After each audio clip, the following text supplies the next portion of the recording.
এই মুহূর্তে বাংলাদেশ ছাত্রলীগের সাবেক নেতা, এনসিপির এই মুহূর্তে জাতীয় নেতা সার্জিস। পরিচয়টা বারবার দিই এই কারণেই, গতকালকেও একটা বক্তব্য শুনলাম বঙ্গবন্ধুকে নিয়ে, আমার বঙ্গবন্ধু। আবার এখন যে বক্তব্য, অনেকগুলা রাজনীতিবিদদের চরিত্র বোঝা আসলেই কষ্টকর। তো যাই হোক, এই মুহূর্তে সার্জিসদের সাথে এনসিপির সাথে খুব ভালো কেমিস্ট্রি আছে জামাত ইসলামের। একই বক্তব্য দুই টাইমে দুই দলের মুখ দিয়ে আসে, আমরা মোটামুটি দেখতে পাই যে একই সুতায় গাতে। আবার এনসিপি যদি কোনো আন্দোলনকে সফল করতে হয় তাহলে জামাতের সেখানে গিয়া সাপোর্ট করা লাগে। এবার সেই জামাতই এনসিপি নেতা সার্জিসকে কিন্তু খেয়ে দিবে। ভিডিওর টাইটেল অনেকে বোঝেন নাই, পুরো নিউজ দেখলে বুঝবেন যেটা কোন খাওয়া, একবার ওই খাওয়া না। সার্জিসের আগামী দিনের স্বপ্ন, সবচেয়ে কাঙ্ক্ষিত যে জিনিসটা, সেইটাকে খেয়ে দিবে জামাত যদি এখানে নতুন কোনো নেগোসিয়েশন না আসে। কথা বলছি ভোটের মাঠে খেয়ে দেওয়ার কথা। আপনারা সকলেই জানেন যে আগামী জাতীয় সংসদ নির্বাচনে এনসিপি এখন পর্যন্ত বলছে অংশ নিবে না, কিন্তু ফাইনালি নিবে। আপনি রাজনীতি থেকে যদি নির্বাচন বয়কট করেন তাহলে আপনাকে মাঠ থেকে হারাই যেতে হবে। আর প্রেস সচিব তিনি বলছেন এমন কোন শক্তি নাই নির্বাচনকে বাধা দিবে বা প্রতিহত করবে, তার মানে নির্বাচন হবে। এবং ফাইনালি দেখবেন এই সার্জিসটা কোন দলের সাথে জোট বাইদা হোক, যেমনি হোক নির্বাচনে যাচ্ছে, জোট বাইদা গেলে বাইচা যাবে। আর যদি একা একা লড়াই করতে চায়, জামাত গিলা ফেলবে সার্জিসটা। আসুন দেখেন কিভাবে।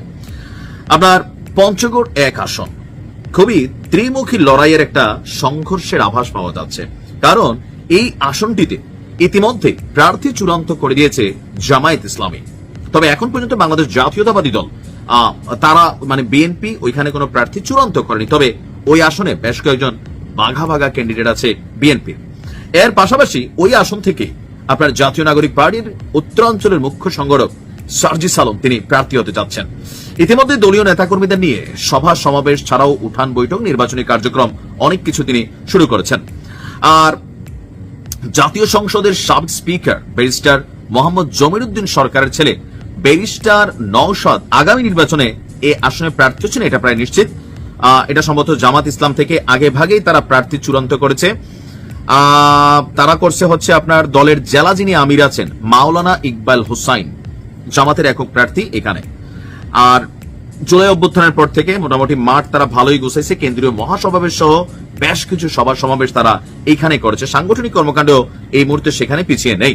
তবে সার্জিসের যে মাছ আপনার এই পঞ্চগড় এক আসনে, বিশ্লেষকরা বলছেন বিএনপির একটা ভোট বাক্স এলাকা, জামাতের জনবান্ধব রাজনীতিতে ব্যাপক পরিবর্তন আসছে সেই এলাকাতেই। এবং জুলাই বিপ্লবের অংশীজন হিসাবে সার্জিস আলম মোট এই তিনটা শক্তি একসাথে লড়াই করবে এই পঞ্চগড় এক আসনে। সবার আগে ঝরে যাওয়ার সম্ভাবনা হচ্ছে সার্জিসের। এটা কেন বললাম? জামাতের একটা নীতি আছে, আওয়ামী লীগ বিএনপিতে আবার এই নীতি নাই। জামাতের একটা নীতি আছে, একটা দায়িত্বুল বিহাজাল ইমাম। একই আসন থেকে বিদ্রোহী প্রার্থী জামাত দেয় না। তবে আমাদের বিএনপি আওয়ামী লীগের মধ্যে এটা আছে, দল দিছে রহিম রে। তো মনে করলেন যে শুক্কুরের চিন্তা হয়েছে, ভাই আমি কি রহিম থেকে কম নেতা? আমার দল দেয় না তো কি হয়েছে? আসেননি এলাকার মানুষকে আসি, মানুষ একটু চাটা খায়, হালকা টাকা টোকা পায়, তো বইলা মনে করলেন শুক্কুরে দাঁড়া করা দিছে। তো ভোট তো একটাই। বাংলাদেশের অধিকাংশ রাজনৈতিক দলগুলোর মধ্যে যে কর্মীরা আছি আমরা, দলীয়গতভাবে এলাকাতে মার্কা টার্কার সমানে ভাই যেদিকে আমরা এদিকে, এরকম একটা গ্রুপ আছে। তো ওই গ্রুপ থেকে শুক্কুর একটা ভোট খাইয়া লেছে ধরেন বিএনপির অথবা আওয়ামী লীগের, আর একটা ভোট পাইছে মার্কা। এর মাঝখানে চলে গুটিবাজি। তো সবকিছু মিলাইয়া এই জায়গাতে আইসা ফাইনালে যেটা আমরা বুঝতে পারছি যে অন্য দলগুলোর ভোট ভাগাভাগি হয়, কিন্তু জামাতের হয় না। আর বাকি আছে এনসিপি। তো সবকিছু মিলাইয়া এই আসনটাতে জামাত জয়ী হবে, এটা আমার একটা ধারণা। কারণ জামাতের ওইখানে সবকিছু যথেষ্ট স্ট্রং। সার্জিস নতুন, ভোট পাবে না তা না, বাট জামাতের সামনে টিকবে না। কুমিল্লাতে একটা কথা আছে আর কি, যে খালি কলস বাজে বেশি, ভরা কলস বাজে না। এই কথাটার একটা অর্থ হচ্ছে যে ধরেন আসলে যে কাজ করে সে কিন্তু আওয়াজ কম করে কাজ ছাইড়া ফেলে, আর যে আওয়াজ বেশি করে লম্ফ ঝম্প বাংলাদেশে হয় আর কি। আর এগুলো বেশি দেখবেন পলিটিশিয়ানদের মধ্যে, কে কত বড় নেতা, কে কার চেয়ে বেশি পাওয়ারফুল। আবার দলের একদম হাই কমান্ডের কাছে যদি একটু দৃষ্টিটা আনা যায় বা সামহাও ভাইরাল হওয়া যায়, দুইটা জিনিস হয়। প্রথমত হচ্ছে এদের সাহস থাকা লাগে। দেখুন এখন আমরা যে ভিডিও নিয়ে কথা বলছি, যে শেখ হাসিনাকে ফিরে নিয়ে আসার জন্য যে শপথ, এটা কইরা আবার ধরেন ওই ভিডিও ফেসবুকে পোস্ট করা, এটার জন্য সাহস লাগে। কারণ এই ব্যক্তি যে কোনো সময় গ্রেপ্তার হবে। তবে এখানে আরেকটা বিষয় আছে, এত সাহসী যখন রাখলেন, মুখে আর মাস্ক লাগাইলেন কেন? চেহারাটাই আমরা দেখতাম, ছবি দেখে তো আসলে আমরা ওরকম বুঝি নাই। হালকা একটু ভয়ও আছে, ভয় পায়, ভয় সবাই পায় পরিমাণ মতো হইলে। তো গেল মানে কি বলছে 15ই আগস্ট বাংলাদেশে বেশ কিছু ঘটনা ঘটেছে। কিছু ঘটনা আমার কাছে মনে হয়েছে ভালোবাসা, আবার কিছু মনে হয়েছে, কারণ যে একজন রিক্সাওয়ালার যে ভিডিওটা দেখছি দেখে মনে হয়েছে এটা ছিল ভালোবাসা, আবার কিছু আছে মনে হয়েছে ভাইরাল হওয়ার ইচ্ছা। তো যাই হোক, আমরা কথা বলছি শেখ হাসিনাকে ফিরিয়ে আনার জন্য শপথ গ্রহণ করার একটা ভিডিও ভাইরাল হয়েছে। ভাইরালের জন্যই করছে আপনার এই ভিডিও বার্তাটা আমরা দেখতে পেলাম বৃহস্পতিবার রাত 9টার দিকে গাজীপুর জেলা ছাত্রলীগের সভাপতি, এখন তো দল নাই, বাট যাই হোক, সুলতান মোহাম্মদ সিরাজুল ইসলামের ভেরিফাইড ফেসবুক পেজ থেকে একটা ভিডিও সামনে আসছে। এখানে আমরা যদি দেখি, বলা হচ্ছে, দেখা যায় যে মাস্ক পরা 30-35 বছর বয়সী একজন যুবক তার সামনে দাঁড়ানো 40-50 জন নেতাকর্মীকে শপথ পড়াচ্ছেন। তার পেছনে একটি ব্যানারে লেখা রয়েছে 15ই আগস্ট জাতীয় শোক দিবস উপলক্ষে 50তম শাহাদাত বার্ষিকীতে জাতির জনক বঙ্গবন্ধু শেখ মুজিবুর রহমান এবং তার পরিবারের সদস্যদের প্রতি গভীর শ্রদ্ধাঞ্জলি। নিচে আরো লেখা আছে শরীফ আহমেদ এমপি, তারাকান্দা উপজেলা আওয়ামী লীগ, ময়মনসিংহ। তার মানে যিনি ভিডিওটা পোস্ট করেছেন এটা তার এলাকার ঘটনা না, ময়মনসিংহের তারাকান্দি এলাকার ঘটনাটাই তিনি তার ফেসবুক পেজ থেকে পোস্ট করেছেন। এই শপথ অনুষ্ঠানটি আসলে কোথায় হয়েছে এ নিয়ে ময়মনসিংহের পুলিশ প্রশাসন, স্থানীয় আওয়ামী লীগ এবং বিএনপির নেতাকর্মীরা কেউই নিশ্চিত হতে পারেনি।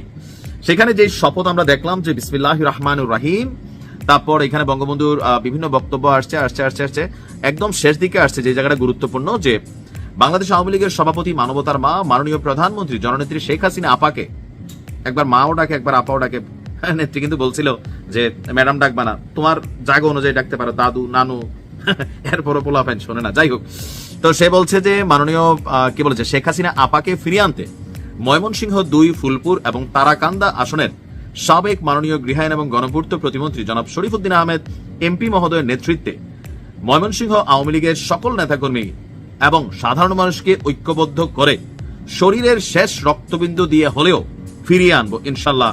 জয় বাংলা, জয় বঙ্গবন্ধু। এই যে ডায়লগ, বাবা শরীরে যদি এতই রক্ত থাকে আর দেওয়ার ইচ্ছা থাকতো তাহলে তো 5 আগস্ট শেখ হাসিনা পালাইতে হইতো না, প্রতিরোধ ঘুরে উঠতো নিশ্চয়ই। বিভিন্ন জায়গায় বিভিন্ন কিছু ঘটছে, এখন এরকম ডায়লগ দেওয়া সোজা।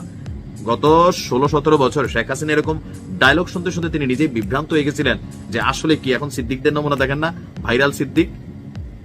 তবে এই ঘটনাটা কোথায় করছে এ নিয়ে ভিডিওটার পর থেকে বিভিন্ন জায়গায় খোঁজখবর করা হয়েছে। তো বলা হচ্ছে যে ভিডিওতে যে লোকেশন দেখা গেছে এটি মনে হচ্ছে হাওড় অঞ্চলে কোনো রিসোর্টে এই ভিডিওটি ধারণ করা, এমন কোন স্থাপনা তারাকান্দায় নেই।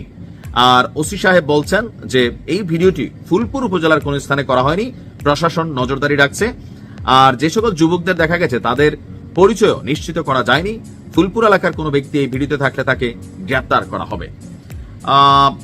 হইতে পারে কোন একটা রুমের মধ্যে বসে হয়তো এই ভিডিও করছে, বাট এই শপথ দিয়ে কোনো কাজে দিবে?